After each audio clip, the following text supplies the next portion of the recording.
Welcome to Thin ASMR channel. The focus of this channel could evolve over time, but for starters I intend for it to be primarily soft-spoken videos with an emphasis on self-affirmation, self-improvement, and physical and mental health. I also delve into another love of mine, history. I hope that you'll find something here to either keep your interest or put you to sleep. As a former insomniac, I'll take either one for you. I started watching ASMR videos during the pandemic. I struggled with insomnia for many years, and it actually goes all the way back to college. I always have difficulty getting my brain to sort of turn off and settle down and go to sleep. When I was younger, I would use the History Channel to actually do that because I found the narration in the history would either put me to sleep or it would help me to learn something. So eventually they did stop showing history on the History Channel, which gave me one less thing to watch. And so I always thought that there was kind of a gap for ASMR videos to have history involved in them. So that's part of the reason why I'm starting this channel. There are actually a couple of channels that I love to death that do history for ASMR, and if you ever want to check them out, The French Whisperer, highly recommend that one. And also Melange, Melange, that's a very good one as well. And you're going to kind of see some similarities between the stuff that both of them do and the stuff that I do. I consider them both very big inspirations for what I do. I hope that you'll find content here that speaks to you and helps improve your individual health also. While I would advise that this channel is meant to be for entertainment purposes, if you get something out of it that benefits your health, either physically or mentally, that would be a nice bonus that I helped someone. That being said, I want to talk about my experience as an unhealthy person and then my change over time into the person that I am today. I was an overweight child, not morbidly obese, but always overweight. I was bullied a lot as a child for that reason. I never felt like I really fit in or belonged in any group. Fat people are still one of the last accepted category of people that, for whatever reason, seems to still be okay to discriminate against these days. And back in the 80s, it was even worse.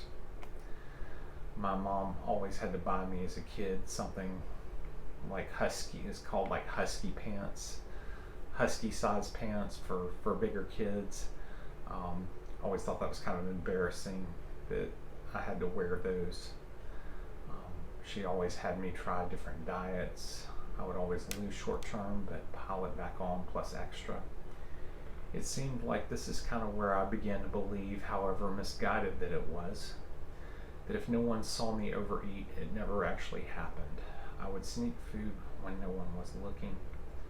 I would lie about food that I took. If no one saw me, it didn't happen.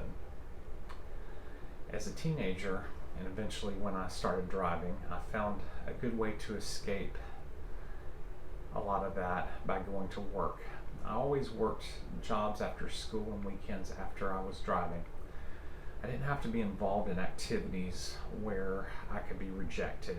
I could be accepted by bosses who saw my work ethic. And I always put a lot into everything that I did. But I had my own money now because by this point I work in this part-time job. But rather than saving for college and my future, I blew a lot on fast food and candy and put even more weight on. By my college years, I was about 6 foot, 0 and about 300. Of course, my freshman 15 was more like a freshman 30. I continued through college very fat, and I did some dieting here and there. I also found a group of friends during this time through a church that I joined. I did find a lot of acceptance there, and I felt loved in my college group of friends. It did lead to dating and a girlfriend, though that was destined to fail because we were too much alike and had too many of the same issues. We brought each other down more often than not, and that relationship eventually failed. I graduated college, and eventually I went into the workforce. dealt with a lot of self-esteem issues and always tended to pursue jobs that tended to be below my skill level. Again, my self-confidence did not help me to ever see my self-worth. Floundered a lot after college. As many of my friends had moved on from me, I struggled with dating. Eventually tried multiple attempts with varying success to lose weight. I saw a psychologist that helped me deal with some of my self-worth issues. I didn't get enough weight off though for very long, but eventually I somewhat got some off for a time, but I still kept struggling. Traveled around the world a good bit during this time, enjoyed many trips abroad. Mostly did the trips by myself, and given my weight, I never could really pursue much that was too adventurous. After many failing relationships with dating, and also an engagement that I broke off as well, I tried an online dating service. I didn't have a whole lot of luck with that at first, but eventually I actually did meet somebody that turned to be a very serious relationship pretty quick, and she would actually end up being my wife. The best way that I could describe her is she was gorgeous, had an amazing personality, and by the way, she still does. And I was instantly drawn to her. But like me, she carried some weight as well at that time. But unlike me, she actually had very high self-esteem. But for some reason, she liked me. We did have an instant connection. Within a few months, we were engaged, and then we were married the following year. First 3 years of our marriage, we were struggling to get pregnant. She had polycystic ovarian syndrome. That's actually an uphill battle getting pregnant anyway, but the fact that she was overweight made it even more difficult. After getting pregnant, she did have a miscarriage, and we later learned the importance of using certain hormones to give babies a better chance. That's pretty key with people with that particular PCOS. So also, after we went through some of those struggles, finally she became pregnant with our first child, who was a daughter. Remarkably, my wife actually lost weight during the pregnancy, but I didn't. I actually got up to about 350 pounds by that point. After my daughter was born, she immediately got pregnant again with my son.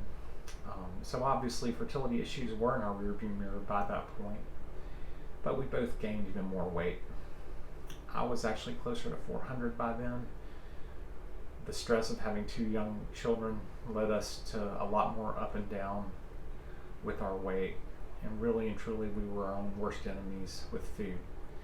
We ate when we were happy, we ate when we were sad, and we ate when we were bored. We also modeled poor behavior with food for our children as well. And this was something that I later felt really bad about. I felt like it was a lot of the same behaviors that I struggled with. I topped out at about 440 pounds, the most unhealthy and morbidly obese that I'd ever been in my life. It was very severe, the level of morbid obesity that I was. We did decide, both of us, to have stomach surgery, the gastric sleevectomy. It did work well for us for a time, but eventually we started putting the weight back on. We did not properly address our behavior. The mental aspects of weight loss is so important. Otherwise, no change is ever permanent. We couldn't get over the hump mentally with just fixing the physical aspect. But then 2 years ago, right around the time of the beginning of the pandemic, we started a program that properly addressed food and eating mentally. So we both took some time and just really dug into that program. And we both come out the other side, lost a lot of weight. And we maintained that weight for 2 years by this point, by present day. My wife started helping others with their goals, and eventually she quit her job to focus on doing that full time. We've actually seen so much success in our lives, and now we're seeing others make the same change. Many that she's helped have actually lost in the hundreds. behavior modification and accountability that this program gives is completely unmatched by any other program. It gives you one-on-one accountability with a health coach, and also just amazing resources to help you reach your goals. Whenever you're losing weight, you need to develop a plan to determine where you're going, and the mindset and the environment that's needed to get yourself ready to work your goals is very key as well. So using this plan, you would use a healthy eating system to get to your goals, and then transition to permanent maintenance, and optimize your life through healthy choices and movement. And that's kind of what we have both gained out of the program. And if you have any interest in looking into the program for yourself, I've actually provided links in a form if you want more information on that program. I hope that you'll enjoy going on this journey with me on this channel, whether you pay attention to the health videos that I do and the history videos that I do, or whatever reason you like watching this particular channel. Please like and subscribe it. And I've provided a form, as I said, and some links if you have any interest in looking into any of this further. I appreciate you watching, and I hope you have a wonderful day. Thank you.